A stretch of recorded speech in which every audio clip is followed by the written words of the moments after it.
New York Connects of Office for the Aging, a trusted resource for information and assistance when you need to make informed decisions for the care you need. Long-term care can include many services that will help people of all ages remain independent in their daily lives. From home-delivered meals to counseling, support, and more, New York Connects will also let you know who provides these services and how to get in touch with the service providers.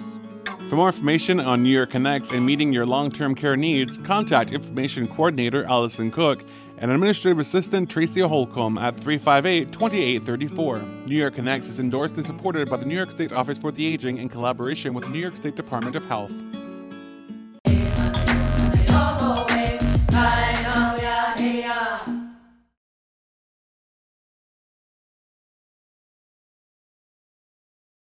Sego, I'm Kevin Lazore, and this is Ohahakeshon on Akwesasne TV. In a recent news story, a First Nation artist from a neighboring community carves and sells Hatowi masks as a form of art. Keep in mind these masks have not gone through ceremony. Is it acceptable to sell as art? We hit the streets to get your thoughts. How do you feel about Hatowi masks being carved and sold as art? Personally myself, I don't deal with Hatowi masks. I have families that have one in their houses. And there's a lot of spiritual beings behind it. So, personally myself, I don't mess with them. But for sales, I wouldn't do it. That's the worst thing that could happen. Anything for money, it seems to these days. They don't know the power behind the mask. I think it's very disrespectful to who we are. It's the commodification of our culture. Yeah, I think it just it goes against everything we believe. I mean, I guess you could use the argument of like sweetgrass, but you know, Hatowi masks have a ceremonial purpose, and yeah, all I can think of is just not to do that. I personally think that those are like sacred to our society, and that they shouldn't be given away as like novelty items or anything like that. I don't feel it's right that sacred items are sold up for sale.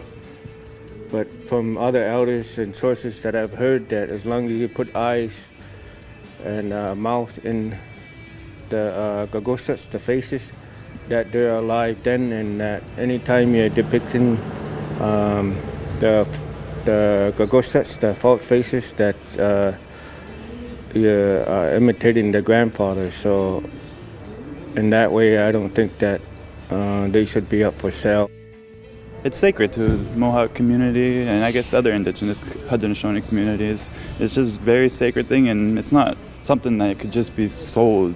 It's a ceremony, it's passed down, and it's not something that's supposed to be sold. It's supposed to be, and the way you get your mask, it's supposed to be, you're supposed to go get it yourself and carve your own mask and whatnot. So I think it's pretty wrong. That'd be my thing. I always looked at it like it was sacred, and that it shouldn't be done like that, you know.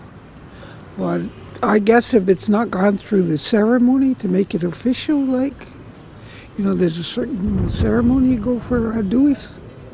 And when you take the Hatowi, it's from a live tree, yeah, and you carve it.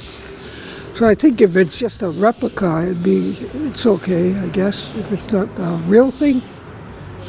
But they'll find out if it is the real thing. You'll have a lot of bad luck. I think that it's, do they call it appropriation of culture? That's the issue, you know, when it's misappropriated for the wrong reasons, and if they don't have the permission, then it's probably not going to be good, you know. So, like she said, they'll learn the hard way.